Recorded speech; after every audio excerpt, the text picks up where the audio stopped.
کہ میں جب 21-22 دن کی قید تنہائی اور تشدد اور سارا کچھ کاٹ کے آیا، جب پتہ چلا کہ بلیسفیمی لگی ہوئی ہے، تو اگلے روز مجھے واپس جانا تھا سنگاپور، جہاں میں آنا تھا. تو کچھ 2-4 ایسے دوست جن پر اعتبار کیا جاتا تھا انہیں والد صاحب لے کے آئے، جہاں پہ میں رکا ہوا تھا. اپنے گھر پہ رک نہیں سکتے تھے ہم، جس طرح کے حالات بنے ہوئے تھے ان دنوں. تو بیٹھے وہاں پہ، میرے تو اپنے بھی مطلب پوری طرح سے اوسان میں نہیں تھا اپنے.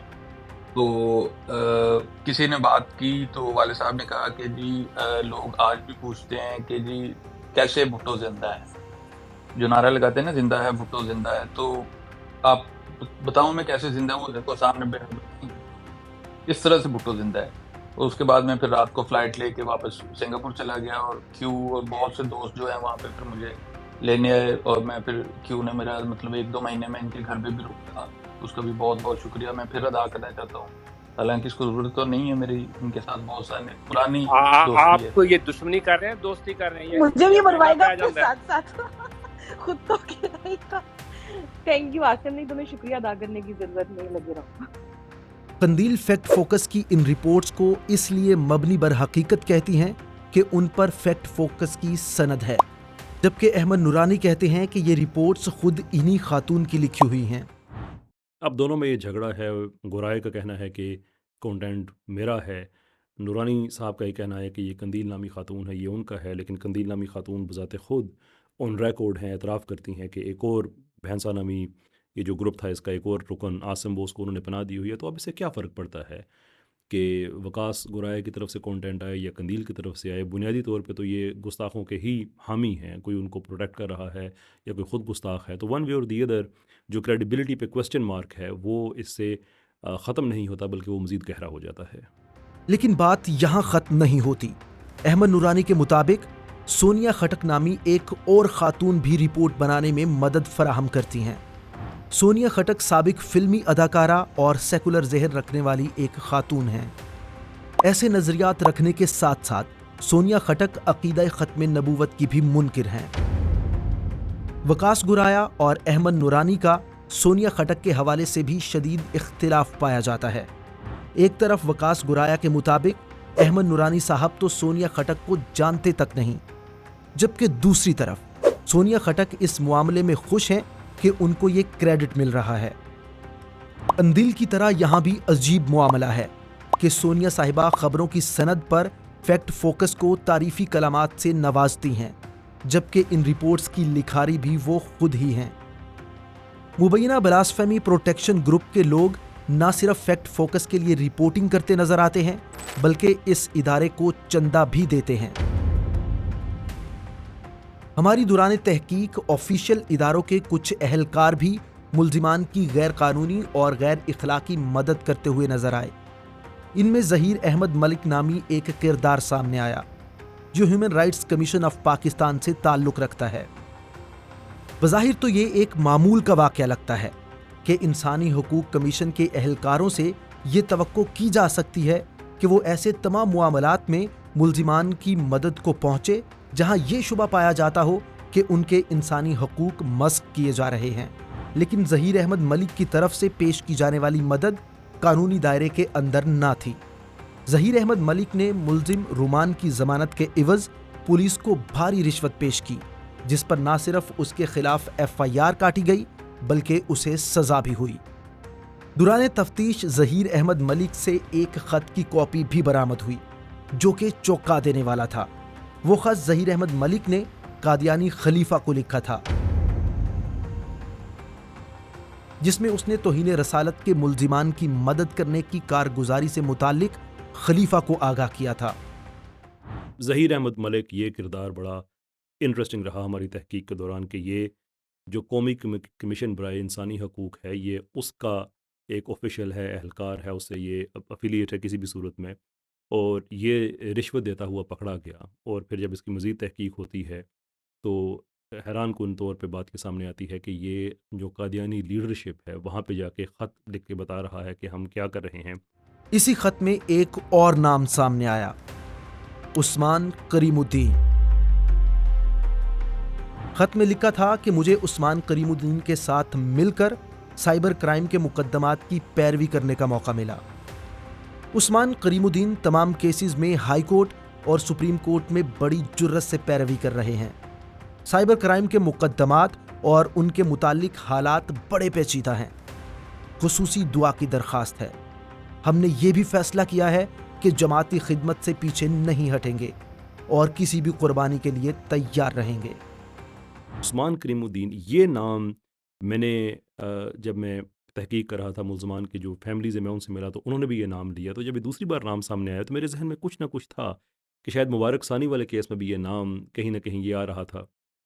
تو جب میں نے اس پہ تحقیق کی تو پتہ چلا کہ عثمان کریم الدین ایک قادیانی وکیل ہیں، اور مزید جب تحقیق کی تو یہ بات سامنے آئی کہ بہت سے تقریباً 50% کیسز یہ جو 400-450 کیسز چل رہے ہیں ان کا وہ حصہ جو لاہور میں، اس میں سے کوئی تقریباً 50% کے لگ بھگ آپ کہہ سکتے ہیں، یہ ایٹ لیسٹ ایک سبسٹانشل نمبر ہے کیسز کا جس میں جو ڈیفینڈر ہیں وہ عثمان کریم الدین ہیں۔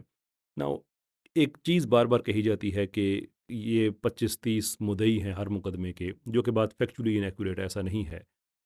ایکچولی 113 FIRs ہیں جن میں سے 65 کے لگ بھگ جو ہیں وہ قرآن بورڈ کی طرف سے ڈیٹا اکٹھا جو دیا گیا، کچھ اور مدعی ہیں، اور باقی یہ جو انہیں 113 سے جو مزید انفارمیشن ملی ہے، ان کے فون سے جو مزید لنکس ملے یا جو انہوں نے لوگوں کو پوائنٹ آؤٹ کیا، وہ تعداد ایسے جا کے کچھ 400-450 تک جا کے پہنچی۔ لیکن اس کے باوجود یہ جو تاثر دیا جاتا ہے کہ 25-30 لوگ ہیں وہی مدعی ہیں، پر اس پہ کبھی بات نہیں کی جاتی کہ ان میں سیادوں کا جو ڈیفینڈر ہے وہ ایک قادیانی وکیل ہے، ایک قادیانی ہے بیچ میں ظہیر الدین یا ظہیر احمد کہ جو اپنی سینئر لیڈرشپ کو ساتھ بتا رہا ہے۔ یہ جو بڑا ایک اسٹرانگ لنک بیچ میں بنتا ہے، یہ بہت ہی ایک چونکا دینے والی ڈیولپمنٹ سامنے آئی ہے۔ اس کے علاوہ سوشل میڈیا پر اس مبینہ بلاسفیمی پروٹیکشن گروپ کے کئی اور حمایتی اکاؤنٹس بھی موجود ہیں جو بہت زیادہ انفلوئنس نہیں رکھتے۔ فیکٹ فوکس کی رپورٹس عام طور پر مبینہ بلاسفیمی پروٹیکشن گروپ کے لیے سورس بنتی ہیں۔ کسی بھی رپورٹ کی کوالٹی اس رپورٹ میں بیان کی گئی خبر کی کوالٹی سے بڑھ کر نہیں ہوتی۔ ہماری تحقیق کے دوران کئی ایک مقامات سامنے آئے جہاں فیکٹ فوکس کی خبریں اور رپورٹس حقیقت کے خلاف نکلیں یا ان میں ایک مخصوص سلیکٹیو زاویہ پایا گیا۔ مثال کے طور پر 2019 کا FIA کا ایک جاری شدہ سرکولر موجودہ بلاسفیمی کیسز سے نتھی کرنے کی کوشش کی گئی۔ ایسے ہی فیکٹ فوکس نے عبداللہ شاہ کیس میں کلیدی معلومات کو حذف کر کے ایک ایسی رپورٹ جاری کی جو حقیقت سے بالکل متصادم تھی۔ اب عبداللہ شاہ کیس میں دو جو انفارمیشن پیسز ہیں وہ امپورٹنٹ ہیں۔ نمبر ایک یہ کہ کیا وہ بے گناہ تھا، معصوم آدمی تھا یا بلاسفیمر تھا، اور دوسرے جو اس کے قتل کے سراؤنڈنگ جو سرکمسٹانسز ہیں۔ یہ فیکٹ فوکس نے ٹوٹل ہی انفارمیشن غائب کر دی کہ عبداللہ شاہ ایک بدترین بلاسفیمر تھا، اور یہ انہی ڈاکومنٹس میں یہ ثبوت ہے جو کہ فیکٹ فوکس نے اپنی ویب سائٹ پہ لگائے۔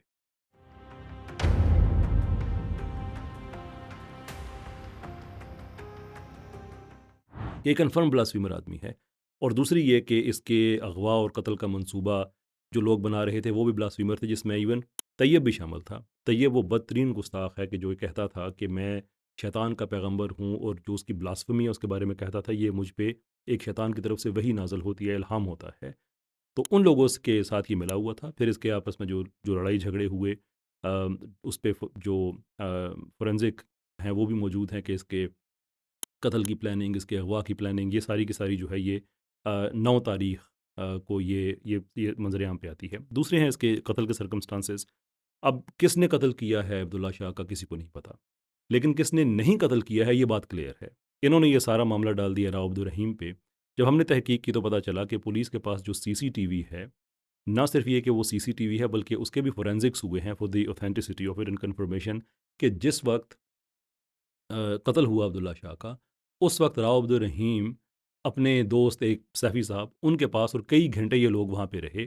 اس بیس پہ عبداللہ شاہ کی فیملی نے جو راؤ عبدالرحیم ہے اس کو مشکوکوں کی لسٹ سے نکالا۔ اب سوال یہ بنتا ہے کہ جس آدمی کو پولیس نے گرفتار کیا، اور اگین یہ اسی چالان میں لکھا ہوا ہے جو فیکٹ فوکس نے لگایا، لیکن شاید ان کا خیال یہ ہے کہ بعد میں لوگ جا کے کون سا ویریفائی کریں گے، لیکن جو سوال اس میں بنتا ہے وہ یہ ہے کہ جس آدمی کو انہوں نے ایک پرسن آف انٹرسٹ کے طور پہ لیا کہ یہ وہ آدمی ہے جس کے فون سے ڈیٹا نکلا ہے کہ جس میں عبداللہ شاہ کے قتل کی، عبداللہ شاہ کے اغوا کی وہ ساری کی ساری کہانی موجود ہے، فورینزک شدہ موجود ہے، اس کے اوپر فردر پرسو کیوں نہیں کیا؟ یہ ہے ریئل کویسچن، یہ ہم سب کا کویسچن ہے کہ کیوں نہیں کیا. لیکن فیکٹ فوکس نے اس چیز کو مناسب نہیں سمجھا کہ وہ یہ کریٹیکل سوال اٹھائے، بلکہ انہوں نے ایک ایسا جھوٹ اس کے قتل کے حوالے سے وہ لوگوں کے سامنے رکھ دیا، اور دوسرا یہ کہ اس کو ایک معصوم آدمی کے طور پہ، حالانکہ یہ گستاخوں کی آپس میں لڑائی جھگڑا یہ سارے کا سارا انہی ڈاکومنٹس میں ہے جو انہوں نے اپنے کیس کی حمایت میں دیے ہیں. جب ہم یہ چیزیں دیکھتے ہیں تو پھر فیکٹ فوکس ہمیں لگتا ہے ایسا ہے کہ فیکٹ فوکس کا فوکس فیکٹس کو پریزنٹ کرنے میں نہیں ہے، بلکہ فیکٹس کو خود کریٹ کرنے میں ہے، یا وہ فیکٹس جو ان کے نیریٹو کے خلاف جا رہے ہیں ان کو ہائیڈ کرنے میں ہے. فیکٹ فوکس نے عبداللہ شاہ کیس میں اسپیشل برانچ کی اس رپورٹ کا حوالہ دیا جس میں فریقین کے راضی نامے کا ذکر کیا گیا ہے، لیکن حقیقت یہ ہے کہ کوئی راضی نامہ کبھی ہوا ہی نہیں، اور نہ ہی ایسا کوئی راضی نامہ ریکارڈ پر موجود ہے. اس سے اسپیشل برانچ کی پیشہ ورانہ ذمہ داریوں میں کوتاہی کے ساتھ ساتھ فیکٹ فوکس کی تحقیق کا معیار بھی سامنے آتا ہے.